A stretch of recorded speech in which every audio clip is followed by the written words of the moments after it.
इस वक्त हमारे साथ खास बातचीत करने के लिए कांग्रेस पार्टी के वरिष्ठ नेता सासाराम से लोकसभा सांसद मनोज कुमार हैं। सर, सबसे पहले बिहार की राजनीति से आप लोग बखूबी जानते हैं। जिस तरीके से राबड़ी देवी के आवास को खाली करने का जो नोटिस दे दिया गया है, इसको आप किस तरीके से देख रहे हैं? हालांकि बीजेपी क्या कुछ रणनीतियां वहां पर तय करने वाली है?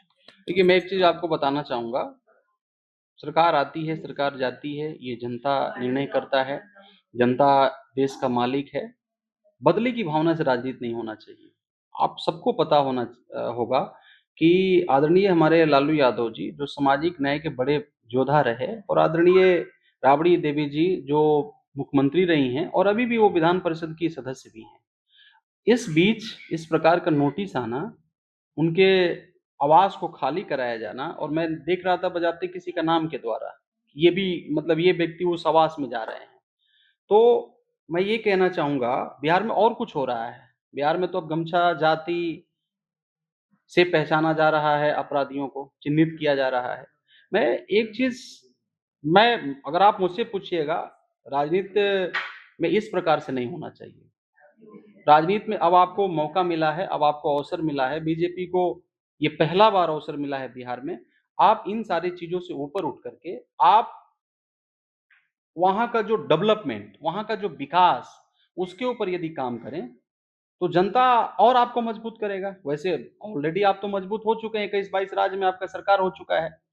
तो जिस मोटिव से जनता ने आपको 202 सीट दिया एनडीए को, आप जनता के लिए काम करिए, बदले की भावना से आप ऊपर उठिए, जाति धर्म से ऊपर उठिए और सबके लिए काम करिए, अगर आप मुझसे पूछिएगा। लेकिन सरकार आज आपकी है, कल जनता हो सकता है बिहार का जनता का मूड घूमे, आपको हटा दे।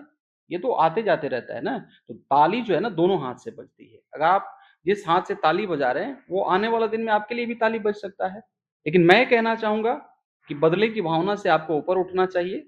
और वो हमारे पूर्व मुख्यमंत्री रही हैं, अभी विधान परिषद का वो मतलब सदस्य हैं, तो मैं ये कहना चाहूंगा कि उनको भी रिस्पेक्ट करना चाहिए। और आदरणीय वहाँ के मुख्यमंत्री जी हैं, वो तो बजाबते उनके साथ में काम किए हुए हैं। आदरणीय राबड़ी देवी, आदरणीय लालू यादव जी उनके साथ तो काम भी कर चुके हैं। तो कम से कम एक राजनीतिक, चूंकि यहाँ राजनीति की लड़ाई है, मतलब यहाँ व्यक्तिगत तो कोई लड़ाई है नहीं, अपना स्वार्थ के लिए कोई तो लड़ाई है नहीं। तो मुझे लग रहा है इससे ऊपर उठना चाहिए बदले की भावना से, और उनको बिहार में रिस्पेक्ट होना चाहिए। चूंकि आपको एक चीज और बताना चाहूंगा, लालू यादव जी, आदरणीय लालू यादव जी सामाजिक परिवर्तन के बड़े योद्धा रहे हैं, और बहुत करोड़ों दलित, पिछड़ा, बैकवर्ड, खास तौर पर जो मुख्य धारा से लोग नहीं जुड़े हुए हैं, वो उनसे जुड़े हुए हैं।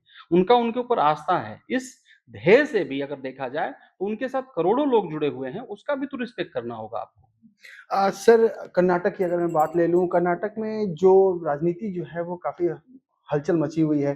सिद्धारमैया ने इस्तीफा दिया, उसके बाद डीके शिव कुमार भी कल पहुंचे थे मल्लिकार्जुन खड़गे के आवास पे, उनसे मुलाकात हुई। और सिद्धारमैया का साफ तौर पर ये कहना है कि हमारे जो विधायक हैं, उन्होंने सभी लोगों ने सहमति दी है इस्तीफे के लिए, और आने वाले वक्त में कर्नाटक में जो है वो और भी मजबूती से कांग्रेस पार्टी जो है वो आगे बढ़ेगी। कैसे देखते हैं, क्या लगता है आने वाले वक्त में कर्नाटक की सियासत किस तरीके से आगे बढ़ने वाली है? देखिए, आप लोग का मीडिया में ये चल रहा है कि कर्नाटक में भूचाल हो रहा है, ये हो रहा है, वो हो रहा है, सोशल मीडिया में मैं देख रहा हूँ। लेकिन मैं आपको कह रहा हूँ कि कल भी हमारे आदरणीय पूर्व, अब तो मतलब जो मुख्यमंत्री रहे आदरणीय सिद्धारमैया जी, कल भी वो मुख्यमंत्री थे, आज भी वो मुख्यमंत्री हैं, और आने वाला कल में भी उनका ही मार्गदर्शन में कर्नाटक चलेगा। उन्होंने जो ऐतिहासिक काम किया है शिक्षा के क्षेत्र में, स्वास्थ्य का क्षेत्र में, उन्होंने जो ऐतिहासिक काम किया है रोजगार को डेवलप करने के लिए, महंगाई को खत्म करने के लिए। हालाँकि मुद्दा तो जो मेन है उसके ऊपर में तो आप लोग बात नहीं करेंगे, मुझे भी पा मालूम है। क्योंकि आप लोग भी कहीं से कुछ-कुछ क्वेश्चन मिलता है, और क्वेश्चन यही मिलता है कि इस जो मेन मुद्दा चल रहा है, आज भी आपको मालूम है महँगाई में इनका चाबुक चला है, आपको पता है? मुद्दा तो वो होना चाहिए।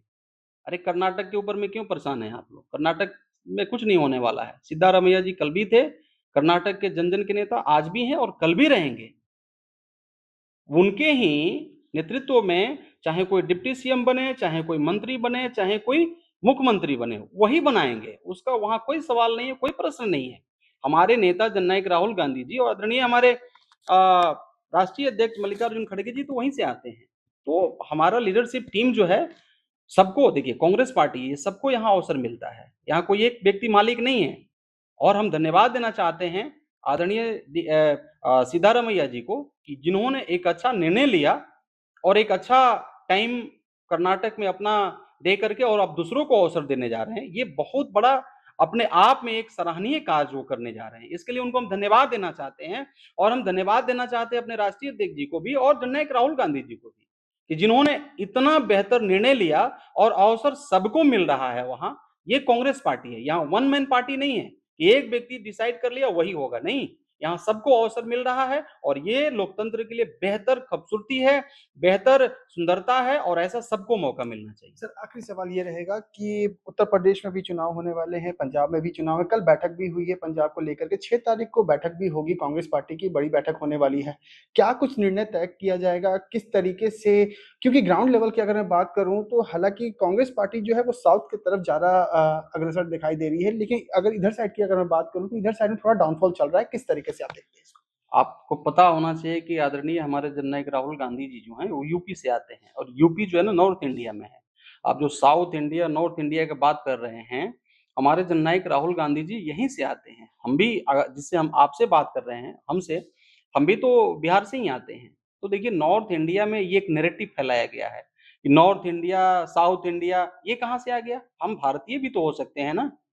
ये कहाँ से आ गया?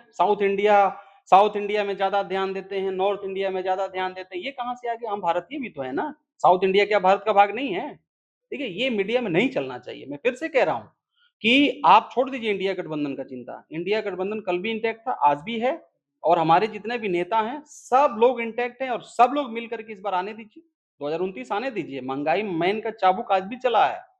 आपको पता नहीं, ये आप लोग न्यूज़ में नहीं चला रहे हैं, लेकिन मैं देख रहा था सोशल मीडिया में, आज भी सीएनजी का ₹2 रेट बढ़ा है। तो इसके ऊपर में आप लोग क्यों नहीं चलाते हैं? ये जो कुर्ता फाड़-फाड़ करके जब ₹400 सिलेंडर था, कुर्ता फाड़ करके जब ये रोड पे चल रहे थे, आज ये कब जगेंगे? उनसे मैं पूछना चाहता हूँ, ये भक्त लोग, ये महान आत्मा लोग कब जगेंगे? ₹3000 का सिलेंडर हो गया, कब आप जगिएगा? देश के हित में कम से कम आप लड़ना सीखिए। नीट का आप देखिए, बच्चा किस प्रकार से आत्महत्या उसको लोग कह रहे हैं, लेकिन मैं कह रहा हूं कि ये हत्या है और ये सरकार का फेलियर है। सीबीएसई पर आप देखिए क्या क्या चल रहा है। बच्चों को पाकिस्तानी कहा जा रहा है जो भारत देश के में पैदा हुए हैं।